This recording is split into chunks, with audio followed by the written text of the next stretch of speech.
বিশেষ করে আরিফা আক্তার আমাদের সাথে যুক্ত হয়েছেন। ইনি প্রশ্ন করেছেন, নামাজ কলেমা বাদ দিয়ে বিভিন্ন ফজিলতপূর্ণ দোয়া বা আমল করলে মুক্তি মিলবে কি? দেখুন, আপনাকে একটা বিষয় আমি স্পষ্ট করতে চাই, সেটা হলো আমরা যে ঈমান এনেছি, ঈমানের বহিঃপ্রকাশ হচ্ছে নামাজের মাধ্যমে। রাসূল করিম সাল্লাল্লাহু আলাইহি ওয়াসাল্লাম, আল্লাহ তাবারক ওয়া তাআলা নিজেও কোরআনুল কারীমে ৮২ জায়গায় নামাজের কথা বলেছেন। ঈমানের পরে আলোচিত হয়েছে সবচেয়ে বেশি নামাজ। নামাজ, রোজা, হজ, জাকাত, এই ফরজ ইবাদতগুলো যাদের উপরে নির্ধারিত হবে, সে কিন্তু অবশ্যই এগুলো পালন করতে হবে। আমরা অনেকে মনে করি যেমন ফজিলতপূর্ণ অনেকগুলো দোয়া আমরা রাসূল করিম সাল্লাল্লাহু আলাইহি ওয়াসাল্লামের হাদিস থেকে পাই। বুখারী শরীফে সেটার একটা নির্দিষ্ট অধ্যায় আছে যে এই সূরা পড়লে এই ফজিলত হবে, এই দোয়া পড়লে এই ফজিলত হবে। রাসূল করিম সাল্লাল্লাহু আলাইহি ওয়াসাল্লাম উম্মতকে অধিকতর বাঁচাবার জন্য, অধিকতর কল্যাণ দেওয়ার জন্য সেই দোয়া দিয়েগুলো আমাদেরকে দিয়েছে। তো একজন লোক এই ফজিলতপূর্ণ আয়াতগুলো, ফজিলতপূর্ণ দোয়াগুলো পড়ে নামাজ কলমা সব কিছু বাদ দিয়ে মুক্তির আশা করবে, এটা কিন্তু কোনোদিন আশা করা যায় না। এই দোয়াগুলো হচ্ছে ওনাদের জন্য যিনারা নামাজ, রোজা, হজ, জাকাত, ইবাদত বন্দেগী, হালাল হারাম, বৈধতা সব কিছু মেনে নিয়ে যখন উনি ওই দোয়াগুলো নিয়মিত চর্চা করবে, তখন এই পথকে আল্লাহ ওনার জন্য অনেক সহজ করে দিবে। আল্লাহ ওনাকে আল্লাহর প্রিয় করে নেবে এবং দোয়াটির সাদকায় ইনি যেটা হয়তো একদিনে পার হতেন, সেটা ১ ঘন্টায় পার হয়ে যাবেন।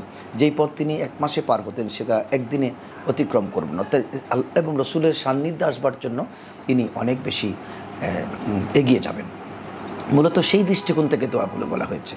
কিন্তু আপনি নামাজও পড়বেন না, রোজাও রাখবেন না, মানে ইসলামের কোনো ইবাদত বন্দেগী, হক হালাল, হারাম, সুদ, ঘুষ, দুর্নীতির সাথে যুক্ত থাকবেন, ভালো মন্দের মধ্যে ফারাক করবেন না, আর বসে বসে ওই দোয়াটি পড়বেন। কারণ ওই দোয়াটি অনেক সময় ফজিলতপূর্ণ অনেক দোয়াগুলো আমি দেখতে পাই যে এই দোয়াটি আপনি পড়লে আপনি ৬০ বছর ইবাদতের সওয়াব পাবেন, এই দোয়াটি আপনি পড়লে ৮০ বছরের নফল ইবাদতের সওয়াব পাবেন। তখন উনি চিন্তা করতেছেন, আর নামাজ কালাম পড়ে লাভ কী, শুধু দোয়াটি পড়লে হবে। আপনি মনে রাখবেন যে রাসূল করিম সাল্লাল্লাহু আলাইহি ওয়াসাল্লাম হাদিসে পাকে বলেছেন, মান ক্বালা লা ইলাহা ইল্লাল্লাহ ফাদাখালাল জান্নাহ, যিনি শুধু লা ইলাহা ইল্লাল্লাহ বলবেন সেই তিনি জান্নাতে যাবেন। তবে আবার নির্ধারিত সাহাবীকে বলেছেন, এই কথাটি তুমি বাইরের সাধারণ লোকদের কাছে প্রচার করিও না, প্রচার করলে তারা ইবাদত বিমুখ হয়ে যাবে। অর্থাৎ তিনি লা ইলাহা ইল্লাল্লাহ পড়েই কিন্তু ফাদাখালাল জান্নাহ, জান্নাতে যাওয়ার জন্য আশা করে বসে থাকবেন। নামাজ, রোজা, কলেমা, হজ, জাকাত কোনো কিছুই আদায় করবেন না।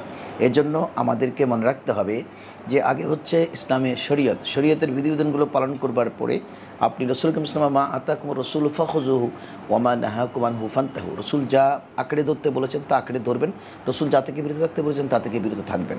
এই পথে আসবার পরে যখন আপনি দোয়া দিয়া মসনুন দোয়াগুলো আপনি পড়তে থাকবেন, আপনি আধ্যাত্মিকভাবে তরক্কি লাভ করবেন, আল্লাহ এবং রাসূলের সান্নিধ্য খুব দ্রুত অর্জন করবেন।